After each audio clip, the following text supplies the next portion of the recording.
करने का लिया संकल्प। नमस्कार, स्वागत है आपका। मैं हूं आपके साथ सपना दीपक मदेशिया। बुलेटिन का आगाज करेंगे।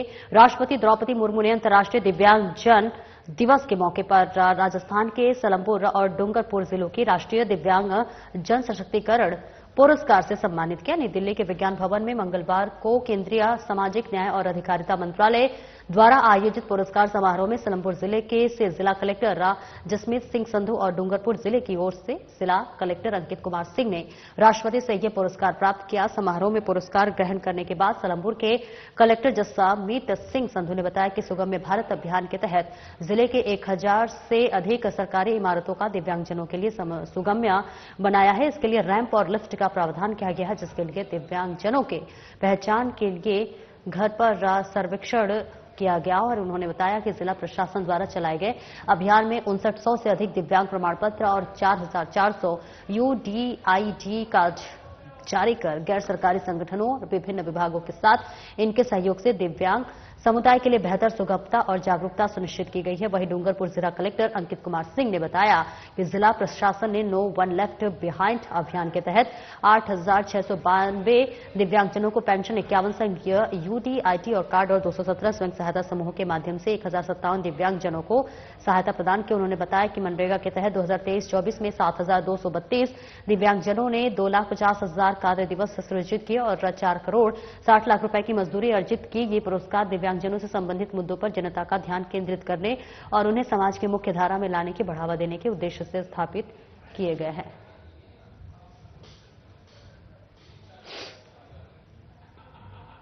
और मंगलवार को ब्यावर में जिला स्तरीय बैठक का आयोजन किया गया, जिसमें राज्यपाल हरिभाऊ बागड़े ने शिरकत की। इस मौके पर दौरान राज्यपाल बागड़े ने बैठक में विकास कार्यों को लेकर चर्चा की।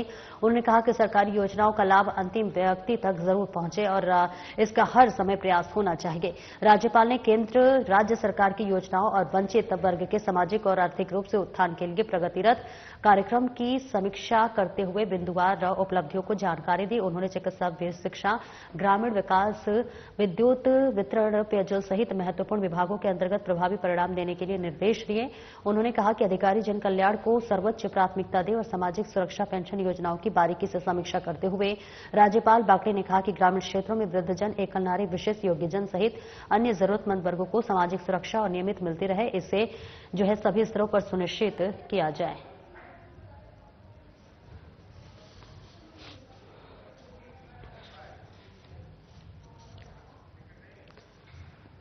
और वहीं पंजाब विधानसभा की सरकारी आश्वासन संबंधी समिति के सदस्यों ने राजस्थान विधानसभा अध्यक्ष वासुदेव देवनानी से मुलाकात की। देवनानी ने पंजाब की समिति के सभापति और सदस्यों का अभिवादन करते हुए राजस्थान विधानसभा दीर्घ राजनीतिक आख्यान संग्रहालय और इसी के साथ साथ सदन संचालन में संबंधित नवाचारों के बारे में चर्चा की।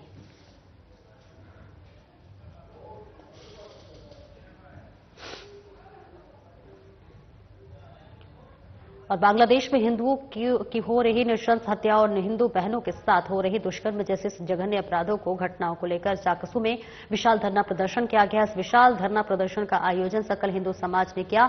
विशाल धरना प्रदर्शन का प्रारंभ अंबेडकर सर्किल स्थित बाबा साहब अंबेडकर की प्रतिमा पर माल्यार्पण करके किया गया और इसके पश्चात हिंदू समाज के आपको बताते चले कि समाज प्रमुख वृद्धजनों ने बांग्लादेश में हो रहे हिंदुओं पर अत्याचार को मंच पर आकर अपने वक्तव्य से भर्त्सना की और हिंदू समाज को संगठित रहने का आह्वान किया और एसडीएम को ज्ञापन भी दिया। इस दौरान चाकसू विधायक राम अवतार बैरवा, पूर्व कृषि मंडी अध्यक्ष कैलाश शर्मा सहित बीजेपी के कई कार्यकर्ता और बड़ी संख्या में स्थानीय लोग मौजूद रहे।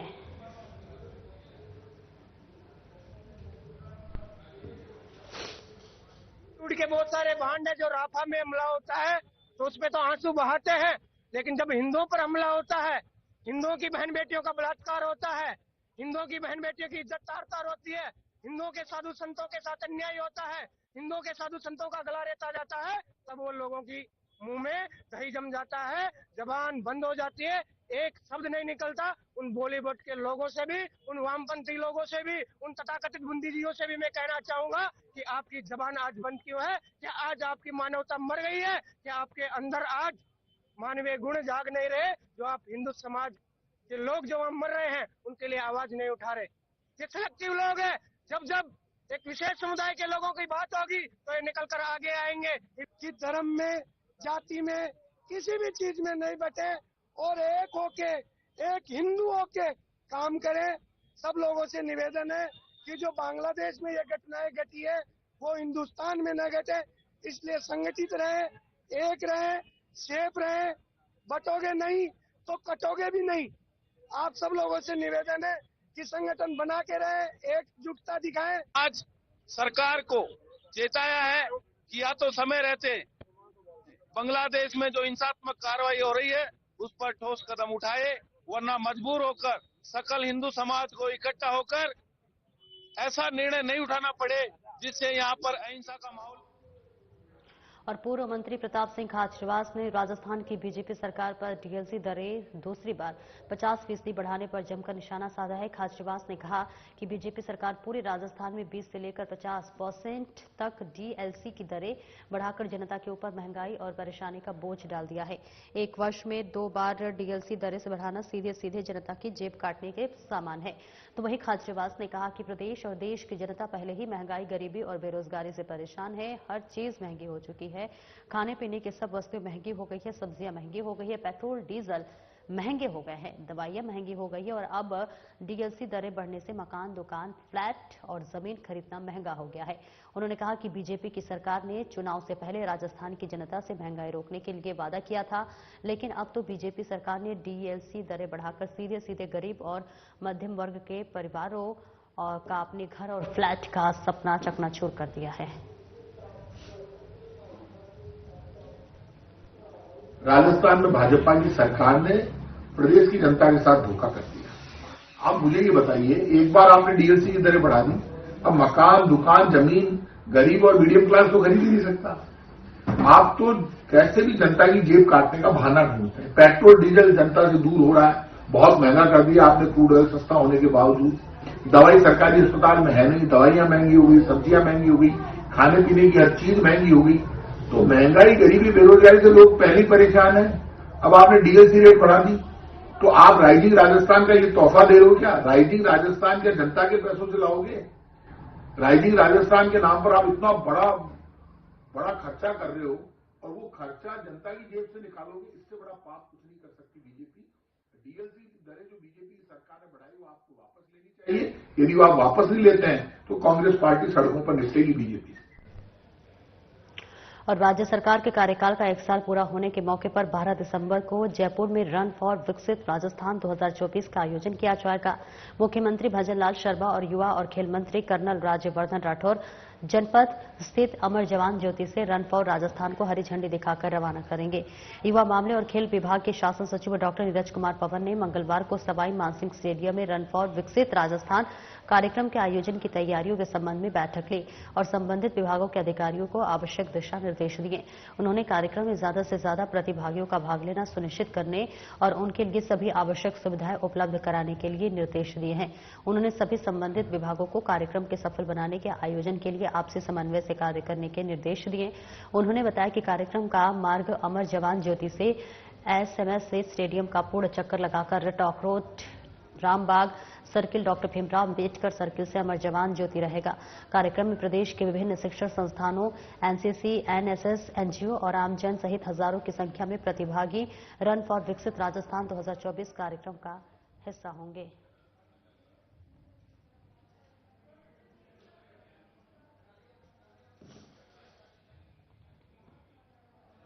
और युवा कार्यक्रम और खेल मंत्रालय, भारत सरकार के नेहरू युवा केंद्र संगठन माय भारत कार्यक्रम एक पेड़ मां के नाम से युवा समिति संगठन ने ग्राम पंचायत घिडोदा मीठा लाडपुर में पेड़ लगाकर और पेड़ वितरण कर पर्यावरण की रक्षा और पर्यावरण को बचाने के लिए जागरूकता के बारे में जानकारी दी।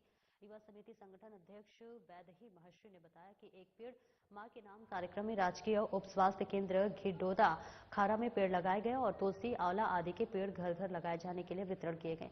भारत सरकार और राज्य सरकार की तरफ से की गई ऐतिहासिक पहल से आज हर घर पेड़ से पर्यावरण को हरा रखने से मदद मिलेगी। साथ ही उन्होंने कहा कि हम सबको मिलकर एक पेड़ मां के नाम जरूर लगाना चाहिए। आज हम सब मिलकर संकल्प लेते हैं कि एक पेड़ मां के साथ साथ उसको परिवार का हिस्सा मानकर पालन पोषण करेंगे।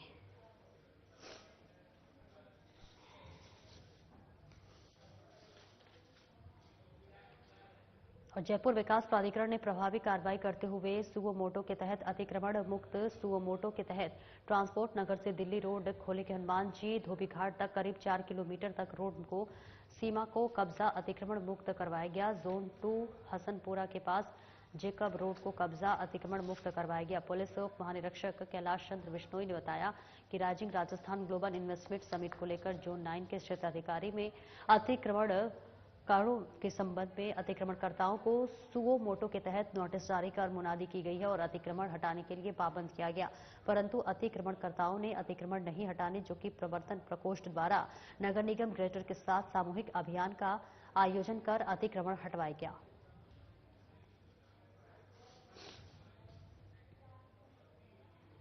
और राजकीय डूंगर महासचिवालय महाविद्यालय में बीआईआरसी और आईक्यूएसी के संयुक्त तत्वाधान में ग्रीन ऑडिट और ग्रीन कैंपस विषय पर 4 दिवसीय कार्यशाला का समापन मंगलवार को हुआ। इस दौरान डॉक्टर आरके पुरोहित मुख्य अतिथि, वापी के उद्योगपति पीडी बोहरा, आईक्यूएसी प्रभारी डॉक्टर दिव्या जोशी, समन्वय डॉक्टर हेमेंद्र भंडारी और 40 विद्यार्थी अम्बेसडर की उपस्थिति में हुआ।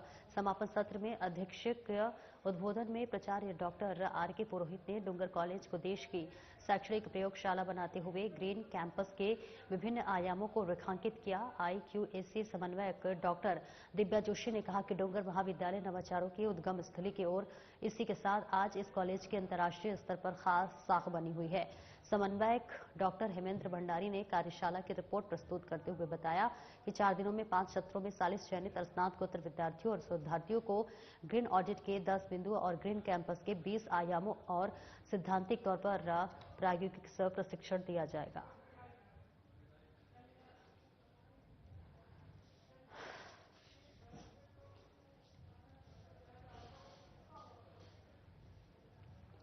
और खेरली कस्बे का इकलौता पार्क नगर पालिका की अनदेखी के चलते बदहाल स्थिति में पहुंच चुका है।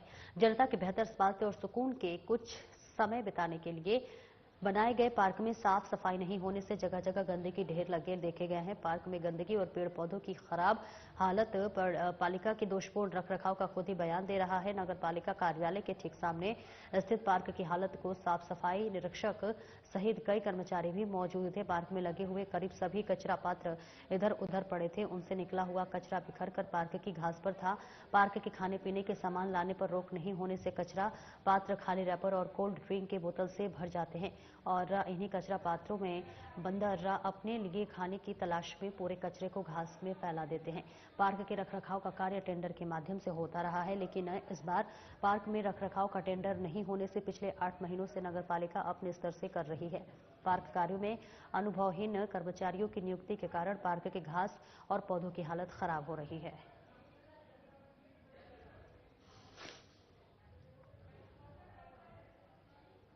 और महवा के हिंडौन रोड स्थित सेंट जेवियर स्कूल में वार्षिक उत्सव धूमधाम से मनाया गया। कार्यक्रम में छात्रों ने प्रार्थना नृत्य, लड़कियों की शिक्षा और दहेज प्रथा के विरोध में आवाज उठाने और देश के नाम एक फौजी को सलाम, राजस्थानी नृत्य, प्रकृति के प्रति प्रेम, सर्वधर्म संभाव, मां के प्रति बच्चों का प्यार आदि अनेक रंगारंग कार्यक्रम और प्रेरणात्मक प्रस्तुतियां दी गई। इस दौरान उन्हें नन्हे मुन्ने बच्चों ने अद्भुत प्रस्तुतियां देकर सबका मन मोह लिया। विद्यालय के छात्रों ने मोबाइल और सोशल मीडिया के प्रयोग के घातक बताते हुए मोबाइल से होने वाले नुकसान को बताने के लिए भी एक प्रस्तुति दी।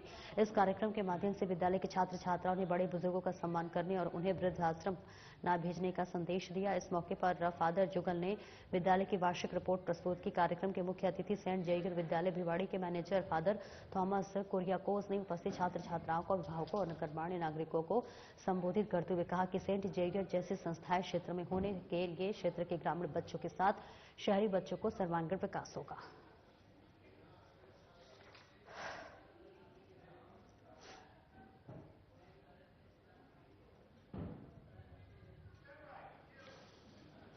और आगे बढ़ते जहां चित्तौड़गढ़ जिले के भोपाल सागर पुलिस ने हाईवे पर होटल के बाहर से 52 लाख कीमत की साड़ियों से बड़े ट्रक चोरी की वारदात का मात्र 5 दिनों में खुलासा किया है।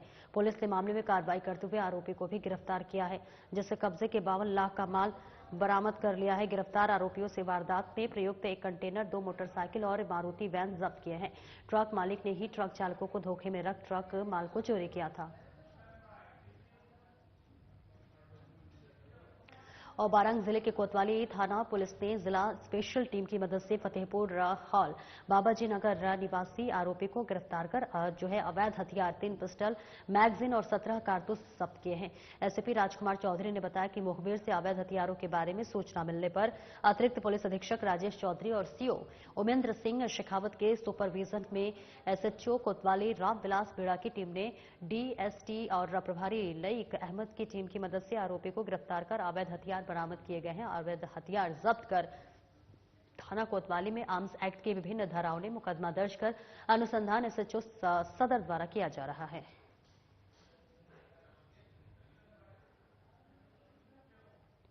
आगे बढ़ते हैं, जहां बानसूर के कोटपुतली रोड पर टोल प्लाजा के पास भीषण सड़क हादसा हो गया है, जिसमें एक बाइक सवार व्यक्ति की मौत हो गई है। बानसूर पुलिस ने बताया है कि टोल नाके के पास स्कॉर्पियो गाड़ी और बाइक की आमने सामने की टक्कर हो गई है, जिससे कि बाइक सवार कृष्ण कुमार यादव निवासी चंदाली की दर्दनाक मौत हो गई है। वहीं सूचना मिलने के बाद बानसूर पुलिस ने मौके पर पहुंचकर एम्बुलेंस से बाइक सवार को उप जिला अस्पताल पहुंचाया, जहां डॉक्टरों ने देखकर व्यक्ति को मृत घोषित कर दिया है। मृतक के परिजनों को घटना की सूचना दे दी गई है।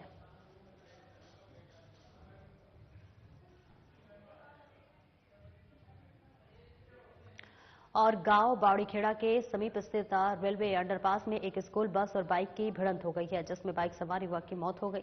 गांव रुंध का बास निवासी मनीराम मीणा अपनी बाइक पर सवार होकर रामपुरा गांव से दूध बेचने आ रहा था। रास्ते में रेलवे अंडरपास में सामने से आ रही स्कूल बस ने टक्कर मार दी, जिससे मनीराम घायल हो गया, जिसे रैनी अस्पताल पहुंचाया गया।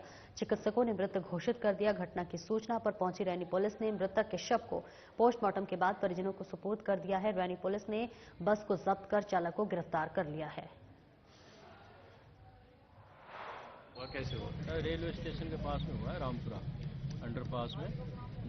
पता अनुसार मृतक था इसमें मनीराम मीणा जी, विश्राम मीणा है, 24 साल का, रोंद का वास का रहने वाला है। ये 200 जिले में पड़ता है। एक्सीडेंट किससे हुआ है? इसका मिनी बस से हुआ। स्कूल बस बताई? बस बताई उससे हुआ है।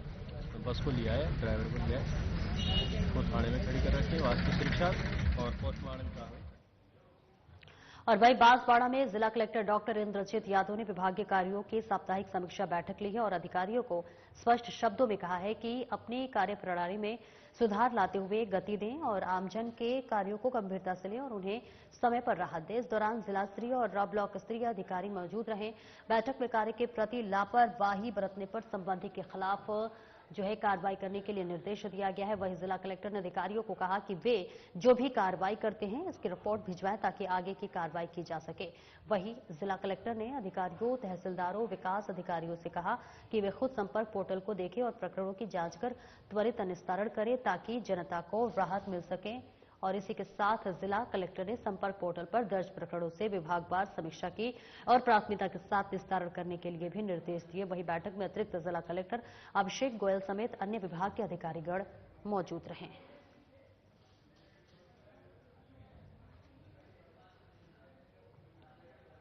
और वहीं राजस्थान ग्लोबल इन्वेस्टमेंट समिट 2024 से पहले राजस्थान सरकार के 150 से अधिक अधिकारियों और 250 छात्र स्वयंसेवकों ने इन्वेस्टमेंट समिट के लिए आज जेईसीसी सीतापुरा में आयोजित ओरिएंटेशन प्रोग्राम में हिस्सा लिया। इन अधिकारियों और स्वयंसेवकों को 9, 10 और 11 दिसंबर को आयोजित इन्वेस्टमेंट समिट के लिए प्रोटोकॉल और संपर्क कार्य करने की जिम्मेदारी दी गई है ताकि इन्वेस्टमेंट समिट का आयोजन कुशलतापूर्वक हो सके। और इस ओरिएंटेशन प्रोग्राम की अध्यक्षता जाति तापभूष शर्मा और इसी के साथ साथ प्रमुख शासन सचिव उद्योग विभाग डॉक्टर जोगाराम, शासन सचिव सामान्य प्रशासन विभाग रोहित गुप्ता, आयुक्त उद्योग विभाग सौरभ स्वामी, अतिरिक्त आयुक्त bureau of investment promotion of राज्य सरकार के अन्य अधिकारियों ने की।